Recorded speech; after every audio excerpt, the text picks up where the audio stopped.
2월 19일 토요일 새벽입니다. 오늘 함께 은혜를 나눌 말씀은 시편 73편 15절부터 28절 말씀입니다. 내가 만일 스스로 이르기를 내가 그들처럼 말하리라 하였더라면 나는 주의 아들들의 세대에 대하여 악행을 행하였으리이다. 내가 어쩌면 이를 알까 하여 생각한즉 그것이 내게 심한 고통이 되었더니 하나님의 성소에 들어갈 때에야 그들의 종말을 내가 깨달았나이다. 주께서 참으로 그들을 미끄러운 곳에 두시며 파멸에 던지시니 그들이 어찌하여 그리 갑자기 황폐되었는가. 놀랄 정도로 그들은 전멸하였나이다. 주여, 사람이 깬 후에는 꿈을 무시함같이 주께서 깨신 후에는 그들의 형상을 멸시하시리이다. 내 마음이 산란하며 내 양심이 찔렸나이다. 내가 이같이 우매 무지함으로 주 앞에 짐승이오나 내가 항상 주와 함께하니 주께서 내 오른손을 붙드셨나이다.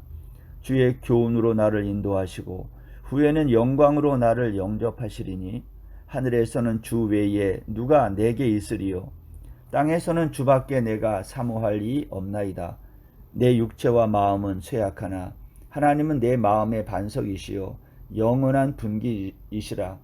무릇 주를 멀리하는 자는 망하리니 음료같이 주를 떠난 자를 주께서 다 멸하셨나이다. 하나님께 가까이함이 내게 복이라. 내가 주 여호와를 나의 피난처로 삼아 주의 모든 행적을 전파하리이다. 아멘. 오늘 시편 어제에 이어서 73편 뒷부분 말씀을 함께 나누겠습니다. 시인은 바벨론 포로로 잡혀갔다가 70년 만에 예루살렘으로 귀환한 이스라엘 백성들에게 폐허가 된 예루살렘에서 제사와 절기가 다 사라진 안타까운 현실을 바라보았을 것이라 생각됩니다. 그리고 그것을 늘 안타깝게 생각한 겁니다.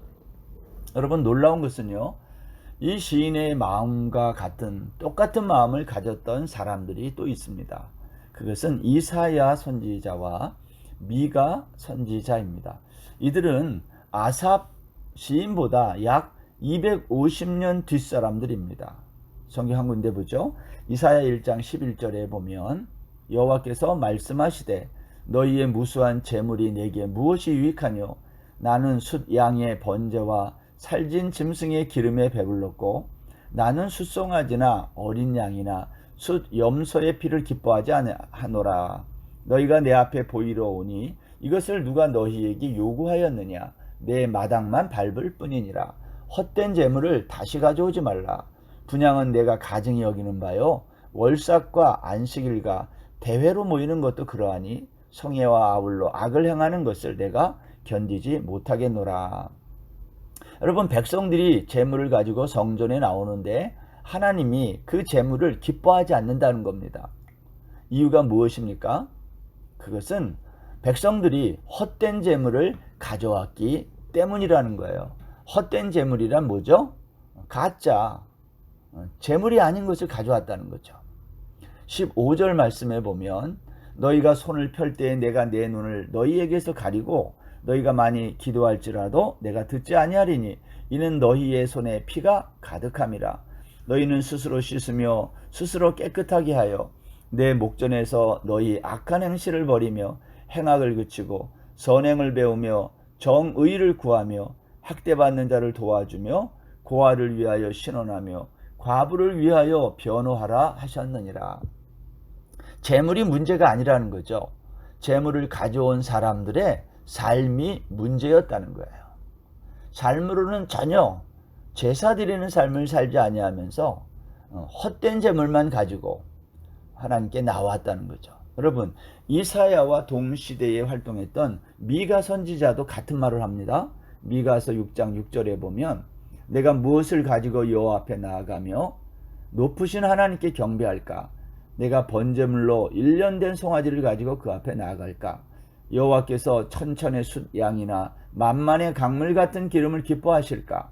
내 허물을 위하여 내 마다들을 내 영혼의 죄로 말미암아 내 몸의 열매를 드릴까? 사람아, 주께서 선한 것이 무엇임을 내게 보이셨나니 여호와께서 내게 구하시는 것은 오직 정의를 행하며 인자를 사랑하며 겸손하게 내 하나님과 함께 행하는 것이 아니냐. 여러분, 이사야 선지자도 그렇고 미가 선지자도 마찬가지. 그들은 모두 시편에 있는 아삽의 시를 읽었을 것입니다. 그러면 그들은 이 아삽의 시를 읽으면서 무슨 생각을 했을까요? 악인의 형통을 부러워하며 추종하는 인간의 모습은 세월이 지나도 변하지 않는구나. 그런 생각을 하지 않았겠습니까? 오늘 시인은요 73편 1절부터 14절까지 해서 악인의 형통을 보고 많은 사람들이 거기에 마음이 움직여 악인을 따라가는 모습을 보았습니다. 그래서 시인 자신도 그것 때문에 넘어질 뻔했다, 미끄러질 뻔했다고 고백한 거죠. 시인은 자신도 악인들처럼 나도 저렇게 살아야지, 그러한 마음이 순간적으로 들었다는 겁니다. 그런데 만일 시인이 그렇게 산다면 그것은 주님의 자녀들을 배신하는 일이라는 겁니다. 그래서 시인이 생각이 깊어졌던 거예요. 그리고 그 깊은 생각이 고통이 되었던 것이죠. 오늘 본문 15절과 16절의 말씀을 제가 조금 이해하기 쉬운 세 번역으로 읽어드리겠습니다. 나도 그들처럼 살아야지 하고 말했다면 나는 주님의 자녀들을 배신하는 일을 하였을 것입니다. 내가 이 얽힌 문제를 풀어보려고 깊이 생각해 보았으나 그것은 내가 풀기에는 너무나 어려운 문제였습니다. 이렇게 할 수 있어요. 여러분, 신앙생활의 위기는요, 믿음과 현실 사이의 괴리감에서 오는 거예요. 그렇죠? 믿음과 현실 사이의 괴리감이 크면 클수록 그 갈등도 크고 위기는 여러분 얼마나 큰지 몰라요. 어떻게 우리가 이것을 극복할 수 있겠습니까? 오늘 시인은 17절에서 그 실마리를 찾아요. 그게 뭐죠?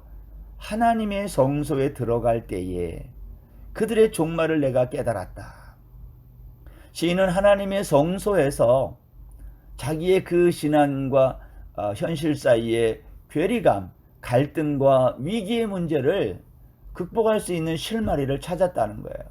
여러분, 성소에 들어갈 때란 무슨 의미일까요? 성소란 하나님이 말씀하는 곳이에요.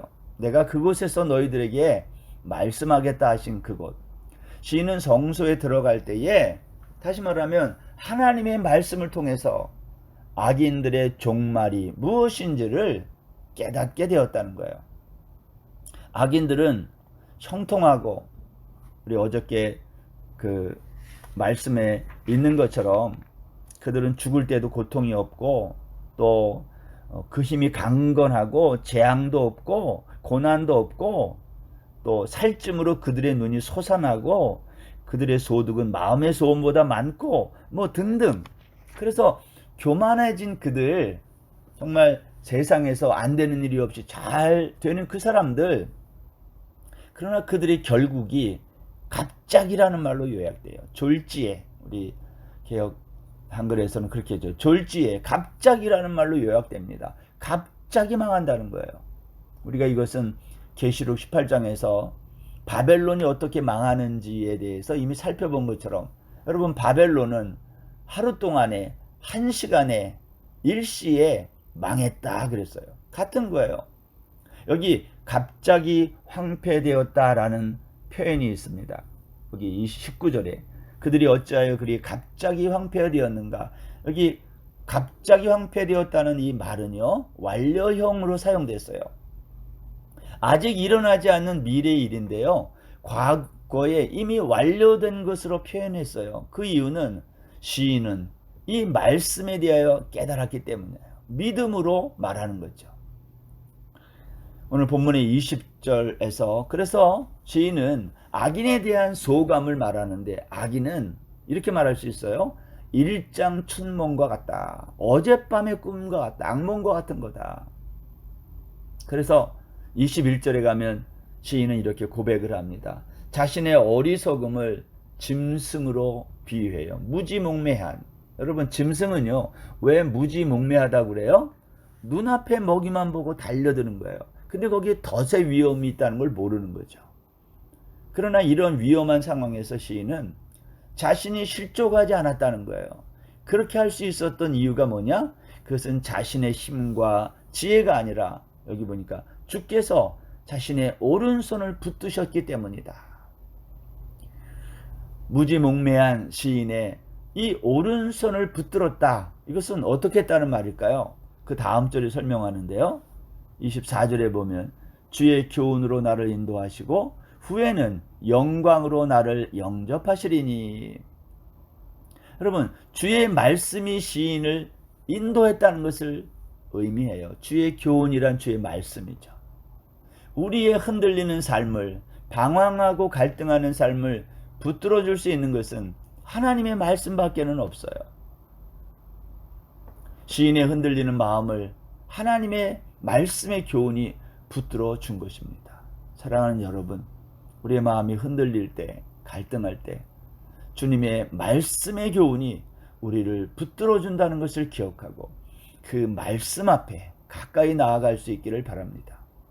이렇게 말씀의 교훈을 깨달은 시인은요, 이제 25절에서 하늘과 땅 모두에서 하나님밖에 내가 사모할 자가 없다고 고백합니다. 비록 내 육체와 마음은 쇠약하지만 하나님만이 내 마음의 반석이며 영원한 분기심을 깨달았어요. 그리고 시인은 더 이상 방황하고 갈등하지 않게 되는 거죠. 그리고 이렇게 고백합니다. 오늘 본문의 마지막 절인데요. 27절, 28절. 무릇 주를 멀리하는 자는 망하리니 음녀같이 주를 떠난 자를 주께서 다 멸하셨나이다. 하나님께 가까이함이 내게 복이라. 내가 주 여호와를 나의 피난처로 삼아 주의 모든 행적을 전파하리이다. 주님을 멀리하는 악인은 망하지만 하나님을 가까이하는 나에게는 복, 토부라고 그랬죠. 선이라고 고백하는 거예요. 여러분, 인생의 모든 문제의 답은요, 하나님의 성소에 들어갈 때에 주어져요. 하나님의 성소에 들어갈 때란 하나님의 말씀의 교훈을 깨달을 때를 말해요. 우리는 하나님의 말씀을 읽으면서 얼마나 많이 깨닫습니까? 우리의 마음이 방황하고 갈등하는 것은요, 하나님의 말씀의 교훈으로 우리가 충만하지 않기 때문이에요. 여러분, 오늘 하루도 주의 말씀의 교훈으로 우리의 마음을 가득 채울 수 있기를 주의 이름으로 축원합니다. 악인들의 잘됨과 번영에도 흔들리지 않고 그들의 종국 마지막을 바라볼 수 있는, 갑자기 망한다는 그들의 종국을 미리 보는 믿음의 눈을 갖는 우리 성도님들이 되시기를 바랍니다. 동시에 아직도 이 진리를 깨닫지 못하는 사람들에게 오늘 시인은요, 이 진리의 말씀을 전파하겠다 그래요. 우리도 이 복된 말씀을 전파하는 귀한 오늘 하루의 삶이 되시기를 주의 이름으로 축원합니다. 기도하겠습니다. 하나님 아버지, 어제에 이어서 오늘까지 아삽의 시인 시편 73편의 말씀을 읽으면서 묵상하면서 하나님, 이 세상에서 악인의 형통에 흔들리는 우리의 마음을 어떻게 다잡을까를 생각했습니다. 결국 시인은 주의 성소에 들어갈 때에 주의 말씀의 교훈으로 깨닫고 그들의 종국을 믿음의 눈으로 바라봅니다.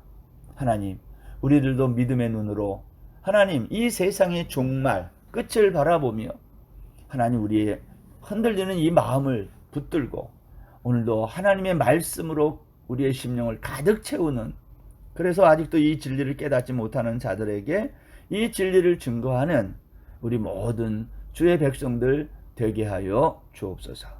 오늘 하루도 온전히 주님께 의지하며 예수님의 이름으로 기도드립니다. 아멘. 오늘 하루도 평안한 날 되십시오.